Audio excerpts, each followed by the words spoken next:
Hello everyone, Assalamu alaikum. So today I am sharing A-line kurti cutting. So welcome back to my channel Stitch Knit and Cook with Zofama.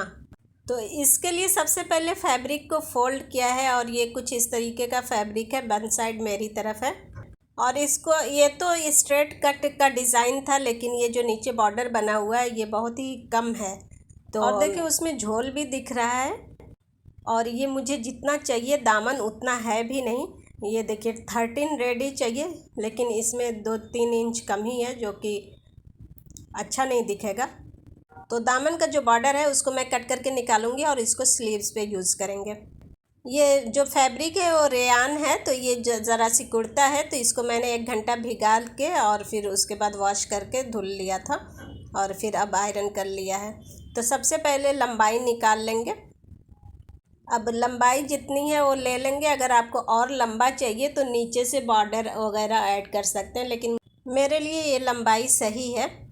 अब जो है shoulder पे mark किया है जो कि 8.5 inch है और 3 इंच पे पहले ये गला मार्क कर लिया। देखिए गला बना हुआ है, एवरेज गला इतना ही रहता है, तो 3 इंच वाइड ऑलरेडी है वो बना हुआ। अब यहाँ शोल्डर में 1/2 इंच डाउन किया है और जहाँ डाउन किया है 1/2 इंच उसके नीचे से 9 इंच मार्क किया है। ये double XL size kurti ready होगी। अब ऊपर 8.5 है तो यहाँ से भी 8.5 मेजर कर लेंगे। हमें मतलब लाइन टेढ़ी नहीं करनी है ऊपर से नीचे तक,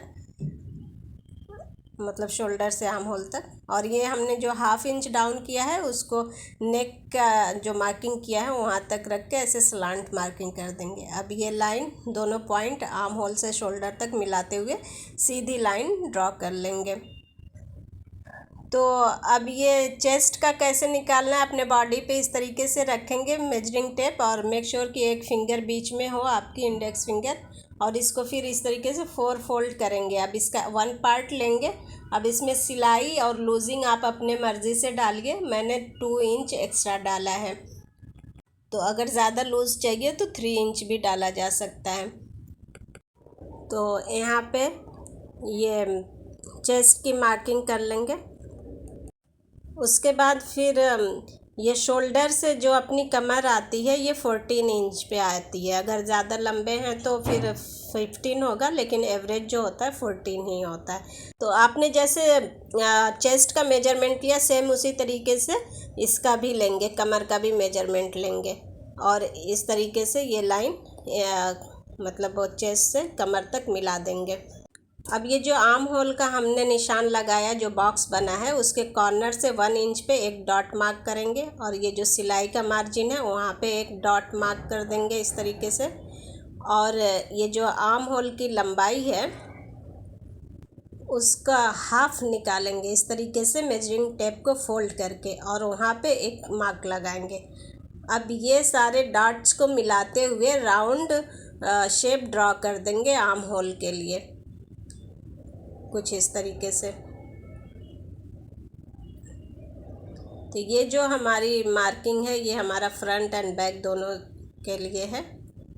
बाद में हम फ्रंट को डीप करेंगे, अभी सिर्फ मार्किंग कर लेते हैं। ये देखिए 1/2 इंच इनसाइड मार्क किया और फिर ऊपर से मर्ज करते हुए इस तरीके से स्लांट में एक निशान लगा लेंगे।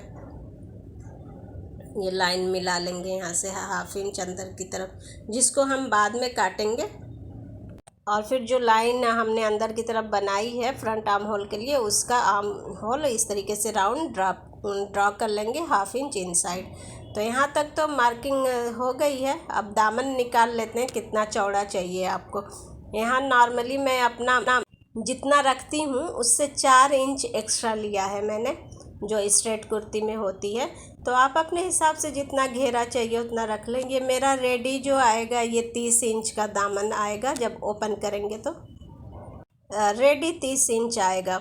अभी कुछ 16-17 इंच पे मैंने मार्किंग की है और इस तरीके से कमर के पास से नीचे मिला देंगे।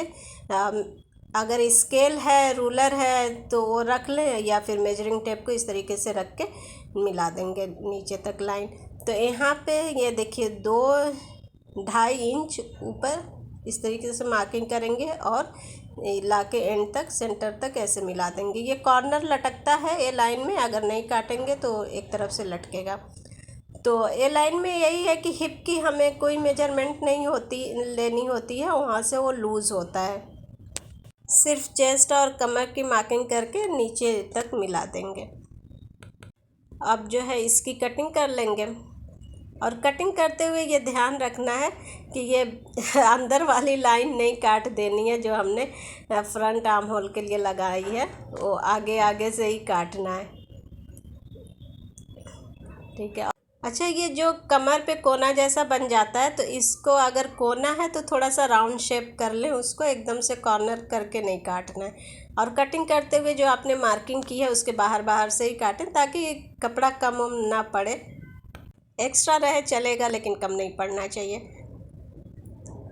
अब जो बैक का है सिर्फ एक चेंज करना है कि बैक वाला मैं 1 इंच लंबा रखती हूँ ऊपर से। देखिए ये 1 इंच एक्स्ट्रा रख के बाकी सारी कटिंग ऐसे ही कर दी है। तो लोग पूछते हैं कि ये छोटा बड़ा नहीं होता है। छोटा बड़ा ये नहीं होता है, क्योंकि आर्म होल आपका नीचे से एक साथ रख के जॉइंट होता है, तो वो छोटा बड़ा नहीं होता। हाँ, ऊपर का जो सीम है कंधे का वो थोड़ा सा आगे की तरफ आता है। फ्रंट आर्म होल शायद मैंने काटा नहीं, उसको अब मैं सिलाई करूँगी तब काट लूँगी। सिलाई का वीडियो सेपरेट अपलोड होगा, क्योंकि बहुत लंबी हो जाती है वीडियो। कटिंग एंड स्टिचिंग एक साथ डालो तो। अब आस्तीन का सिर्फ सीधा कपड़ा, सब उसकी लंबाई चौड़ाई देख के कपड़ा निकाल लूँगी। और ये बॉर्डर है जो कि आस्तीन पे लगेगा, क्योंकि इसमें बहुत सारे जोड़ हैं। अब जोड़ लगाने हैं तो डिज़ाइनिंग भी करनी पड़ेगी, तो इसका मैं सेपरेट वीडियो डाल दूँगी आस्तीन की डिज़ाइनिंग का। अगर वीडियो ज़रा भी हेल्पफुल लगी है तो आप लाइक कर सकते हैं, और ऐसा लगता है कि किसी से शेयर करने की ज़रूरत है तो शेयर भी कर सकते हैं, कोई पाबंदी नहीं है। सो नेक्स्ट वीडियो तक के लिए अल्लाह हाफिज़, टेक केयर।